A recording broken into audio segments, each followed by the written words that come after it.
go for a drive. It's day 2, part 2. We stayed at Florida Caverns State Park last night, went for a hike in the morning, and then got to tour the caverns. And today is just going to be a short drive. We're only driving about an hour and a half from our last destination to our next destination. At the halfway point, we decided to stop here, and this is Falling Waters State Park. It wasn't on the original itinerary, but I figured we were driving right past it, so why not spend an hour or so just getting to see it. We did not go to the lake, we just wanted to see the waterfall. There was a butterfly garden, and the paths and trails were lovely. However, 2 out of the 3 major trails were closed for reconstruction. They had these boardwalks, and they were just closed for repairs, I guess, so I'm glad we didn't make a whole day out of it because a lot of it wasn't accessible the day we decided to go.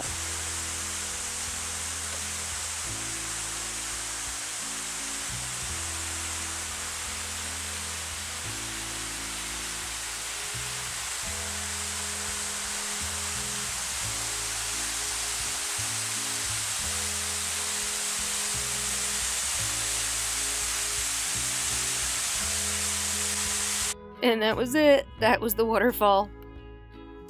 It's the tallest waterfall in Florida, though. Nice place for a walk and a picnic, but I'm glad we didn't pick this as one of our major destinations. So let's just finish out this little hike and move on to our next part of the trip. Back in the car and on our way to Vortex Springs. In our whole trip of 14 days, we have almost all state parks that we stayed in except for 2, and this is one of the private parks that we stayed in.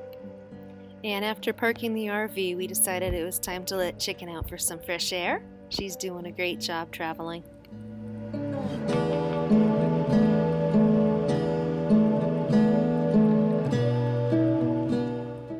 Now the dog gets a turn. Let's go ahead and explore some of the trails that were at the Vortex Springs. Apologies now for the shaky, unstable video. I tried to stabilize it, but with the dog pulling me and trying to walk fast to keep up, it was just too shaky, so I'm only including a small clip, and now I'm going to go to the stills. And it wasn't really a hike, it was more of just a woodland path that went around the perimeter of the property, and in a few moments we are going to be crossing over this bridge area, and you will get your first taste of what the actual springs looks like. Now, when we first got to the park, it was actually really busy. It turned out it was the last day of summer break for the high school, and there were teenagers running around drinking, going off the slides head first, and flips off the bridge and being loud and rowdy. But after they all went home, it was nice and quiet and peaceful for the rest of our stay. And we did get a chance to go swimming as well, and I'm going to make a separate video with our swimming from the GoPro since that's the waterproof camera we used.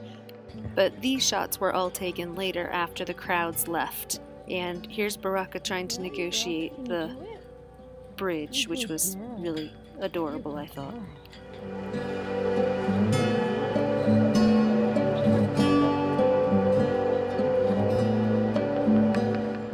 I braved the crowds prior to this video, and I did swim out to this float. There were probably about 50 high schoolers at the time, all being crazy out here, but I braved it. The water's really, I think, a little colder here than the other springs that I thought I'd been to, but maybe it was just the temperature of the day.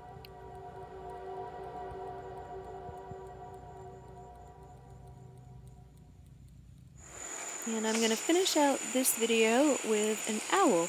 Casey spotted the owl outside and called for me. I chased it around the entire park for like a half hour. I couldn't really get very many good shots of it, but I enjoyed trying, that's for sure. And it was very cool. It just kept swooping and swooping, and every time I would get close to it, it would fly on. Alright, and with that, we are going to make the next part of this video with the footage from our GoPro from getting to actually go swimming in the Vortex Springs.